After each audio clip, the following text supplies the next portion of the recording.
xaflad si heer sare loo soo agaasimay ay isugu yimaadeen bahaweynta isboortiga iyaga oo ka kala yimid qaar ka mid ah waddamadan qaaradda Yurub iyo kuwa hore u sii joogay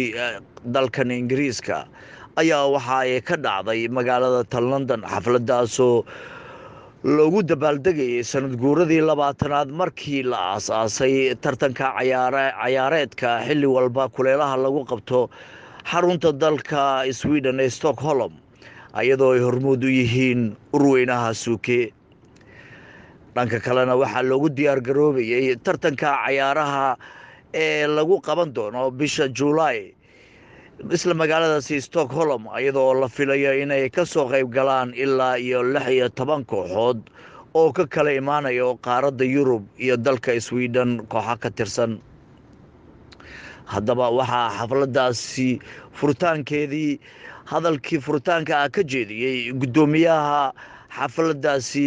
mudane maxamed maxamuud lagigdheere waxaana hadaladiisii ka mid ahaa ugu talagalnaa xafladan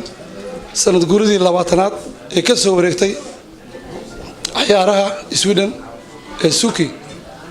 ciyaarahana waxay bilowdeen 1998 ilaa iyo hadda Soomaaliya wadarkiisii waxaan u marnaa juhdi badan la galiyay rag odayaal u istaagay oo halkan fadhiya waxaan gaar ahaan ugu sii mahadcelinayaa lajanadan aan casuunay oo noo imaaday fanaaniinteeda qaaliga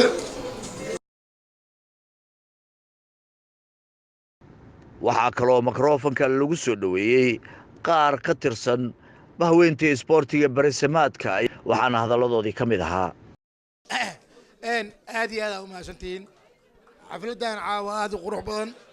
reer suuki nooga yimaadeen runtii aad iyo aad waxaan u faraxsanahay sidaa ugu soo qayb gasheen iyo sida aad farxadda iyo dadka quruxda ka muuqato gabdhaha iyo wiilashaba runtii aad u mahadsantihiin reer suuki waxaan leenahay dadkiinii caawa kan waa soo dhaweeyeen waad mahadsantihiin dhammaantiin kulligiinba barnaamijkeeni mawduuceen suuki ahay aad iyo aad u mahadsantihiin intii ka soo qayb gashay barnaamijkan caawa oo timid oo ka soo qayb gashay suuki qoratuurkeeda 2018 arrinta kale aan ka hadlaa waxay tahay in loo soo duceeyo axadda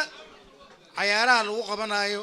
Bujumbura ee finalka ah qof kasta oo Soomaaliyeed talabaad qabanqaabada suuki ee ciyaarahan oo maxaan dhilahaa muddada dheer waxaan leeyahay ayagana sidoo kaleeto waan u hambalyeynaya waxaan leeyahay hambalyo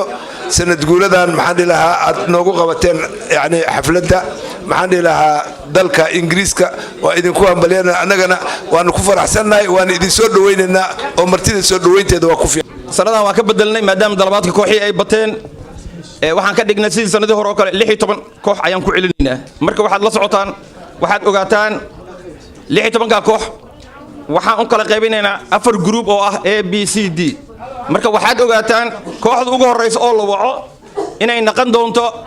group A saayid ku sheegay gudoomiyaha waa wareega waxaan nahay urur dimuqraadi ah waxa u jeedaan wiilkan dhalinta yar ee timaha quruxda badan Cabdicasiis cigaal waa gudoomiyaha suuki 2018 Cabdicasiis gudoomiyaha ka sokow wuxuu aad ula shaqeeyaa ururka sanad walba isagoo garoonka marka laga tago ilmo badan la shaqeeyaan oo nadaafada cuntada nabadgelyada wax walba sameeyay marka la ayaan ku soo dhaweynaynaa Cabdullaahi Xasan Maxamed Wiish telefishinka qaranka Soomaaliyeed London